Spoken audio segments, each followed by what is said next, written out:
Bienvenidas y bienvenidos a esta nueva exploración. Hoy nos metemos con un pasaje bíblico que, la verdad, es potente y, un poco desconcertante también. Isaías capítulo 4, versículo 1. Sí, un texto que da mucho que pensar. Para guiarnos un poco nos basamos en las reflexiones de un texto llamado El pan de este día, que firma un tal Josué. El tema central que vamos a intentar desgranar hoy es la idea de renuncia. Pero, ojo, vista desde un ángulo muy particular, histórico y espiritual. Exacto. Es que Isaías 4.1 pinta una escena impactante, casi brutal. Dice, echarán mano de un hombre 7 mujeres, en aquel tiempo, diciendo, nosotras comeremos de nuestro pan y nos vestiremos de nuestras ropas, solamente permítenos llevar tu nombre, quita nuestro oprobio. Una imagen fuertísima, desde luego. Vamos a intentar ponernos un poco en situación. La fuente que usamos nos habla de un contexto de posguerra, terrible. Imagina las secuelas de la esclavitud, un caos económico brutal que ha diezmado a la población masculina. Claro. Ciudades como Jerusalén, que antes bullían de vida, pues ahora desoladas. Y en medio de todo eso, mujeres solas, desesperadas por encontrar un marido. Cualquiera parece. Una situación límite. Nuestra misión hoy, si te parece, es doble.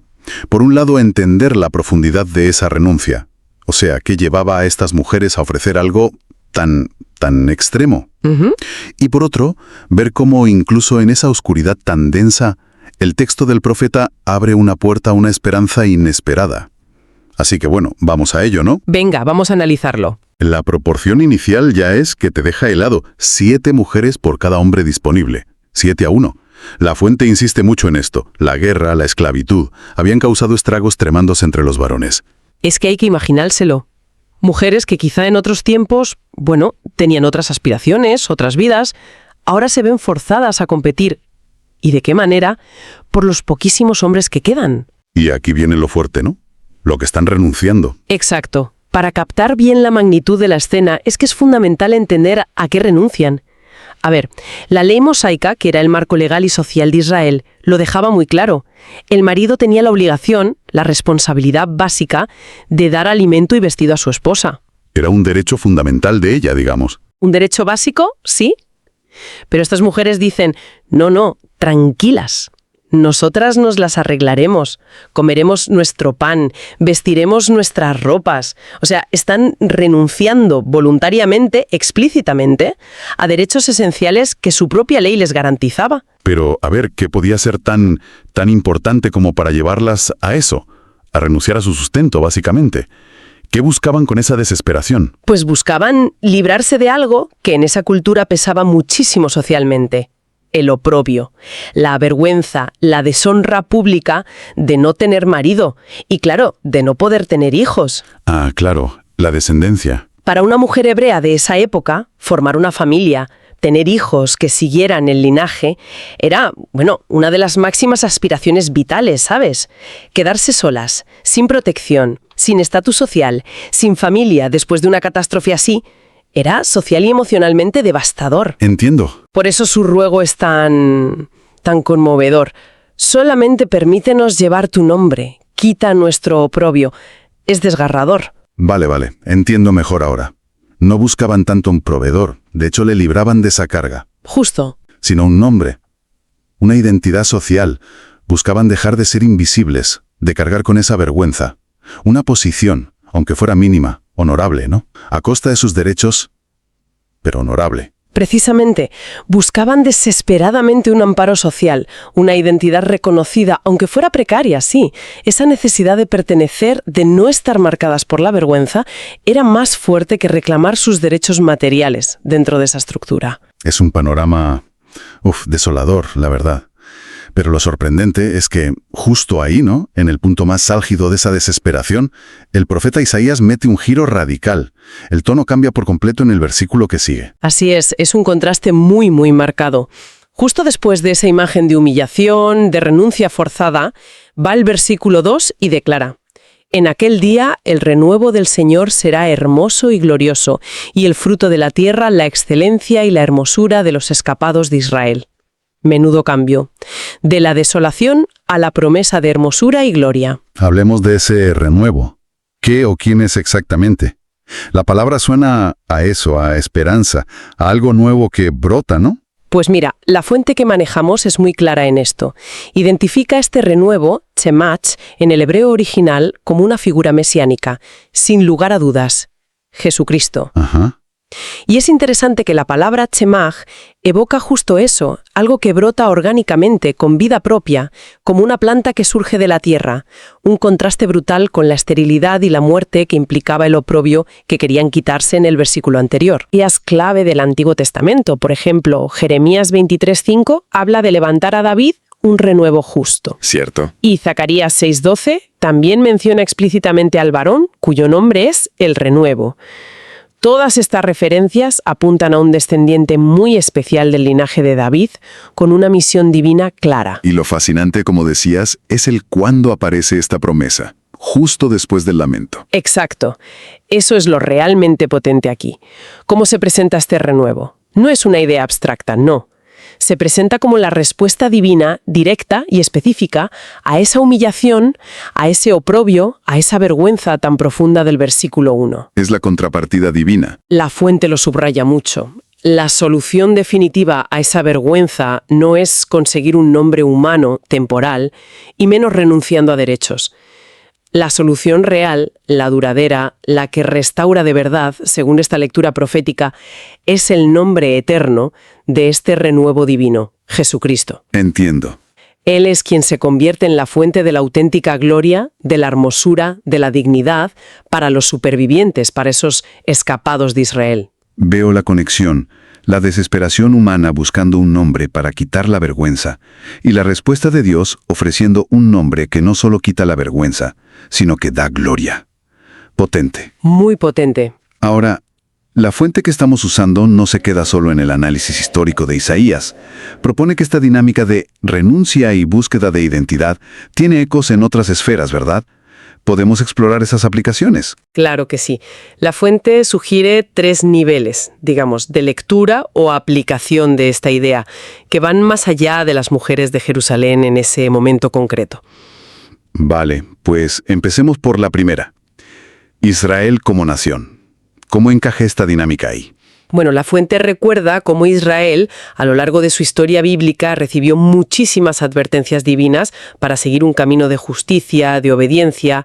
Cita, por ejemplo, al propio Isaías en el capítulo 1, versículo 17. Aprended a hacer el bien, buscad el juicio, restituid al agraviado. Eran llamadas muy claras a un comportamiento ético y espiritual. Pero la historia que cuenta la Biblia es que muchas veces hicieron oídos sordos, ¿no? Exacto.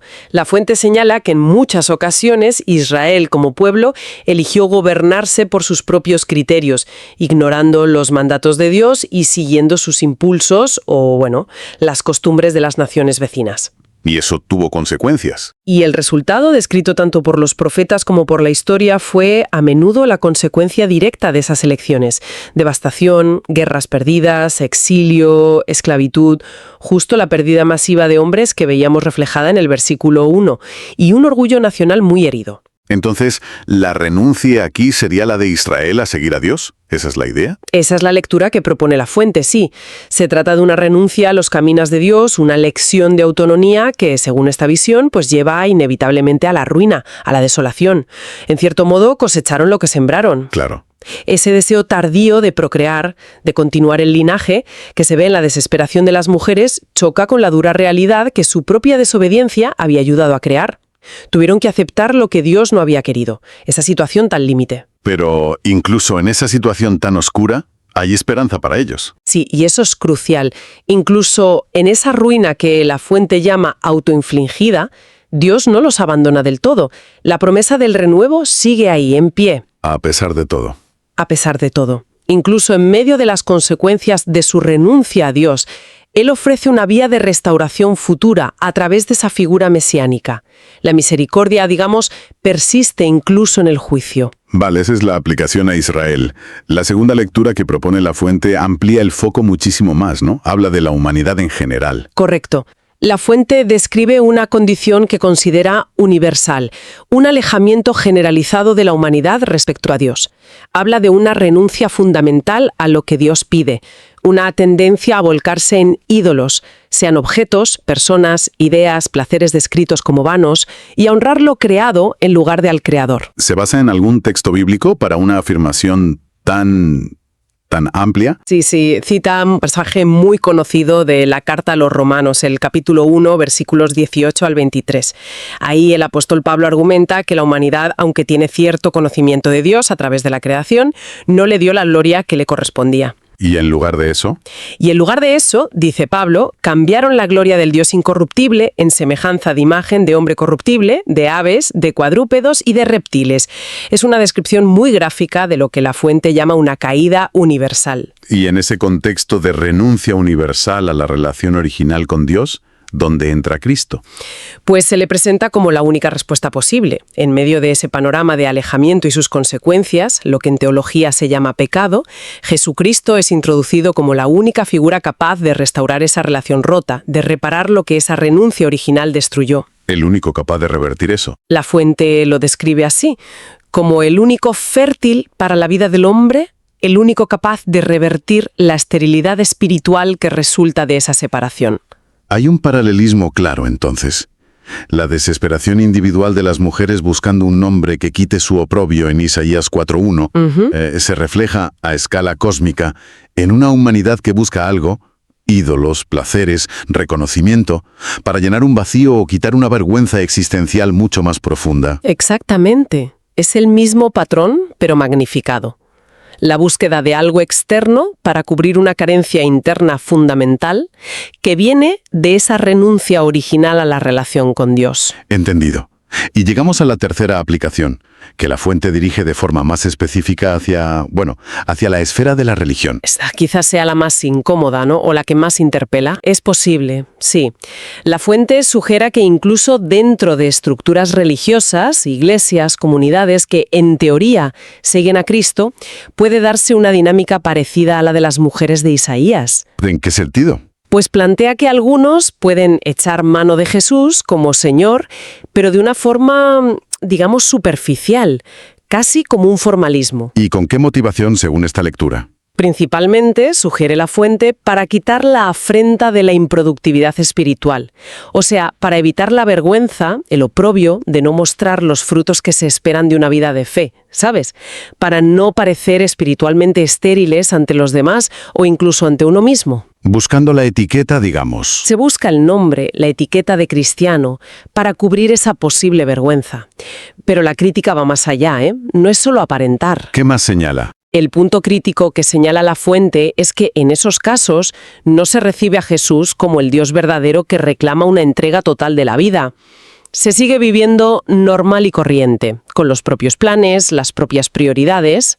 Interesante.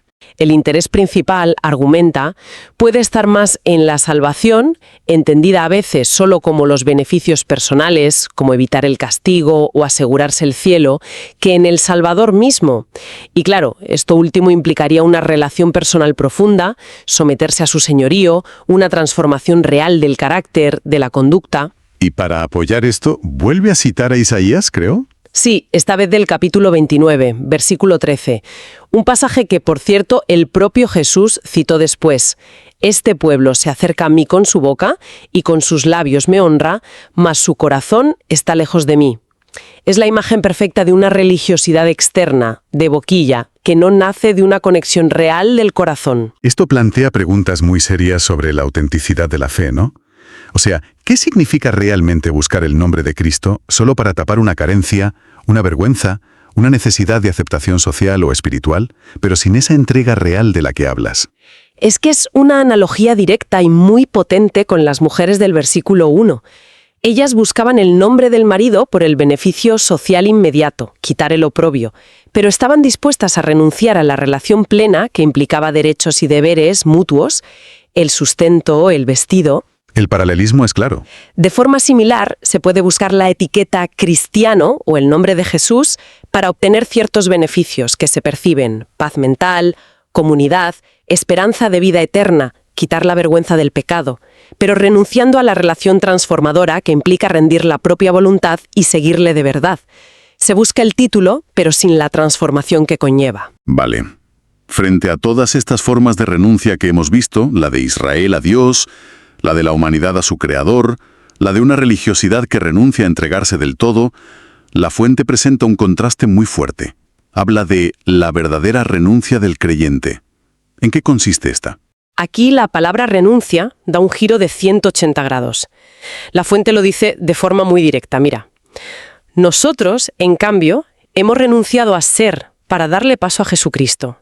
Ya no es renunciar a derechos para obtener un nombre humano que cubra una vergüenza temporal. Es algo más profundo. Es una renuncia mucho más profunda. La renuncia al propio yo, al ego, al deseo de autogobierno, para recibir una identidad completamente nueva, una identidad fundamentada en Cristo. Entonces, desde esta perspectiva, Jesús no es simplemente una solución a un problema, como el oprobio, o una opción más entre otras. No, que va, se le presenta como algo mucho más fundamental, nuestra razón de ser y existir. Implica un cambio radical en el centro de gravedad de la vida. No es añadir a Cristo a nuestra vida actual, sino reconstruir nuestra vida entera en torno a Él. ¿Y qué implicaciones prácticas tiene eso? ¿Cómo se vive esa identidad en el día a día? Pues la fuente señala el mandato bíblico de hacer todo en el nombre del Señor Jesús. Cita Colosenses 3:17. Y todo lo que hacéis, sea de palabra o de hecho, hacedlo todo en el nombre del Señor Jesús. Todo. ¿Palabra o hecho? Exacto. Llevar su nombre, entonces, no se interpreta como un mero título social o una etiqueta religiosa para evitar la vergüenza ante el mundo o la comunidad. Se describe como una identidad sellada por el Espíritu Santo, una vida que se vive conscientemente bajo su autoridad y para su gloria. Y no solo en momentos puntuales, sino en lo cotidiano, de palabra o de hecho. Y esta sería, según la fuente, la verdadera y definitiva solución al problema del oprobio que veíamos al principio de todo. Exacto. Esa vergüenza profunda de Isaías 4.1, que hemos visto resonar en la historia de Israel, en la condición humana y hasta en la religión superficial, encuentra aquí su respuesta final. No es una solución temporal, ni externa, ni cosmética. Es algo más. Es una transformación interna y eterna. Una esperanza que, citando otro texto, Romanos 5:5, no avergüenza. ¿Por qué? Porque no depende de nuestros méritos ni de las circunstancias. La conclusión de la fuente es rotunda, porque el renuevo del Señor ya ha brotado, y en él nuestro oprobio ha sido quitado para siempre. Es la respuesta definitiva y completa a la desesperación inicial del versículo 1, ofrecida a través de la fe en él. La verdad es que ha sido un recorrido intenso, ¿eh? Desde la cruda desesperación de esas mujeres en Isaías 4:1, dispuestas a renunciar a todo por un nombre que simplemente aliviara su vergüenza.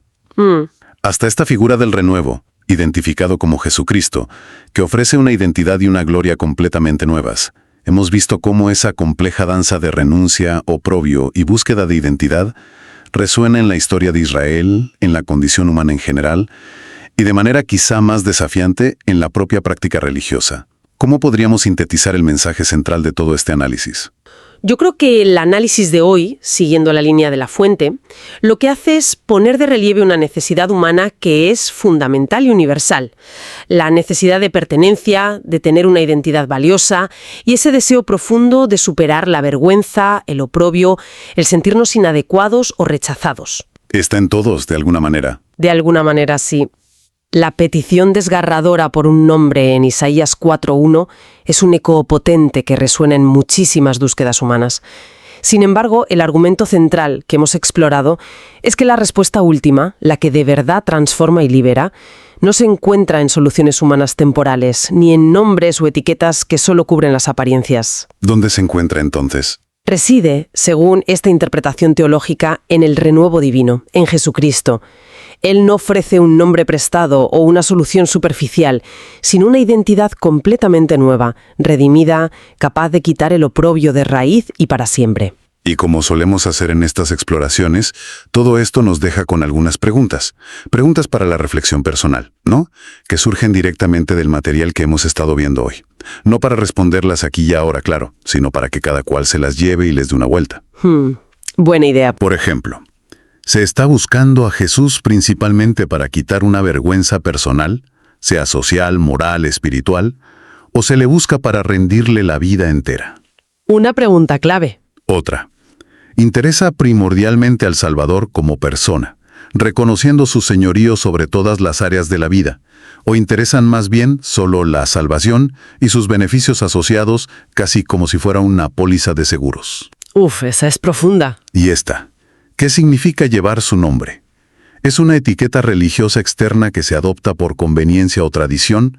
¿O es una identidad profundamente transformada desde dentro, una realidad sellada por el espíritu, como decía La Fuente? La diferencia es enorme. Ha habido una renuncia real a los propios caminos, a la autosuficiencia, para que Él sea verdaderamente el renuevo que guía, que nutre y que da fruto en la vida. La renuncia de la que hablábamos al final. Y finalmente, la fe está germinando desde lo profundo del corazón, transformando motivaciones y deseos, o solo florece superficialmente en las palabras, en los labios, en los ritos externos. ¿Del corazón a los labios o al revés? La Fuente concluía con esa afirmación tan poderosa que mencionabas antes, cargada de esperanza, porque en medio de la desolación el renuevo ha brotado, y en él nuestro oprobio ha sido quitado para siempre. Un final esperanzador. Un pensamiento final sobre esa esperanza radical que puede nacer incluso de la renuncia más profunda, cuando esa renuncia es, paradójicamente, para dar paso a algo y a alguien infinitamente mayor. Ahí lo dejamos por ahí.